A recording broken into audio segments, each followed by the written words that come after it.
অভিবাসীকে বিতাড়িত করা হবে আমাদের দেশ থেকে। আমাদের দেশে তারা দাঙ্গা সহ নানান ধরনের সমস্যা তৈরি করছে সাম্প্রতিক সময়গুলোতে।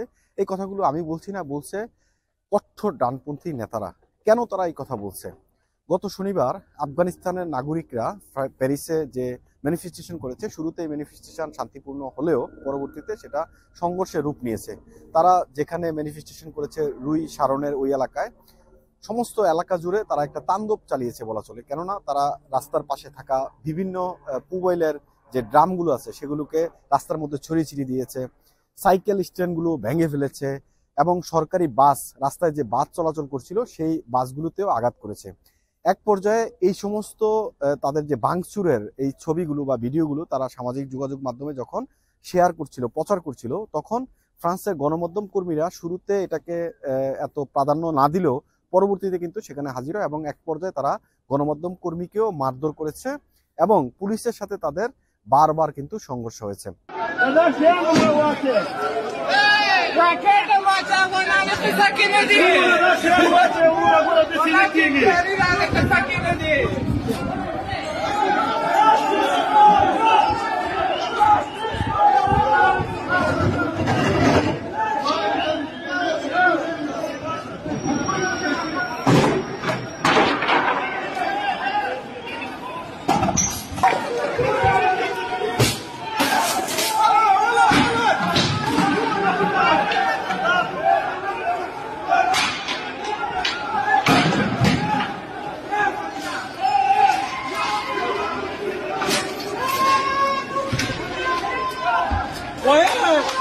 কেন এটা সংঘর্ষ হয়েছে, কেন তারা এমন করেছে, কেন ম্যানিফেস্টেশন করেছে, আমরা গত ভিডিওতে আপনাদেরকে বিস্তারিত জানিয়েছিলাম। দুই সারণের একটি 7তলা ভবনের 7ম তলায় একটি স্টুডিও ফ্ল্যাটে আগুন লেগে যায় এবং আগুন লাগার পর সেখান থেকে যে 3টা মরদেহ উদ্ধার করা হয়েছিল, এর মধ্যে 2জনের মাথায় গুলি ছিল আর একজন উপরতলা থেকে ঝাঁপ দিয়ে মৃত্যুবরণ করেন।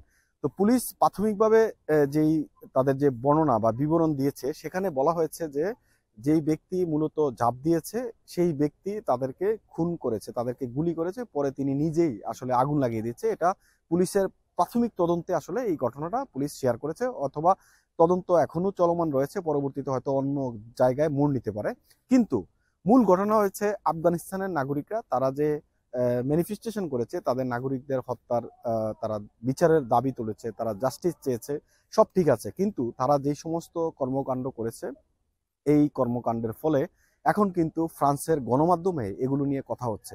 বিভিন্ন টেলিভিশন যখন স্ক্রল করছিলাম তখন দেখছিলাম শুধু আফগানিস্তানের এই বিষয়টি বারবার উঠে আসছে। আপনারা জানেন যে ঈদের দিন বর্দুতে এক আফগান নাগরিক ছুরিকাঘাতে 2জন আলজেরিয়ান নাগরিককে খুন করেছে। তো সুতরাং ফ্রান্সের যারা আলজেরিয়ান নাগরিক আছে তারাও কিন্তু এই আফগান নাগরিকের উপর অনেকটাই বিতৃষ্ণা। তারা বলছে যে ফ্রান্স এমন একটি দেশ, এখানে কে অ্যালকোহল খেলো কে অ্যালকোহল খেলো না এই আইন তো এই দেশে নাই।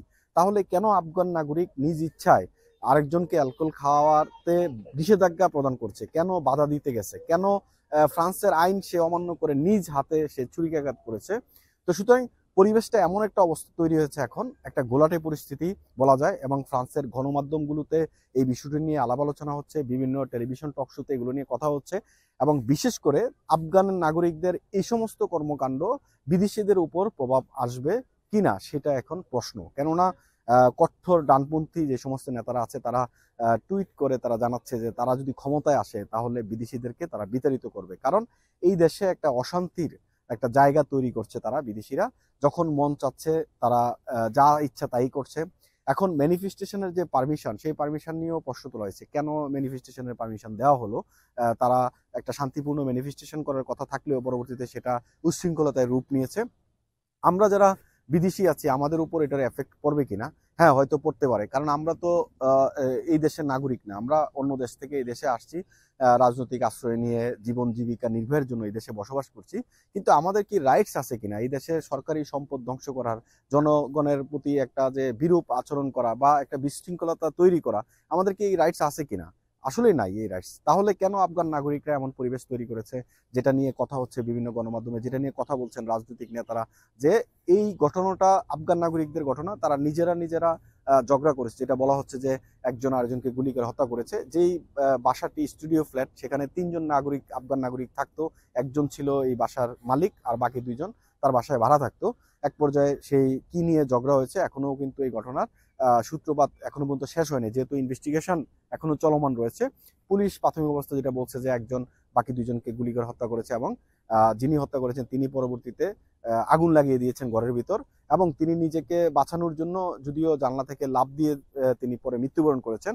এই ইনভেস্টিগেশনটা একদম ফাইনাল ইনভেস্টিগেশন তা নয়, এটা প্রাথমিক একটা তদন্ত, এবং এই তদন্ত চলমান রয়েছে। পরবর্তীতে হয়তোবা সেটা জানা যেতে পারে। এখন আফগান নাগরিকরা কার কাছে আসলে জাস্টিস চাচ্ছে, এটা বড় প্রশ্ন। এবং তারা নিজেরা যদি ঝগড়া করে থাকে তাহলে জাস্টিসটা করবে কে?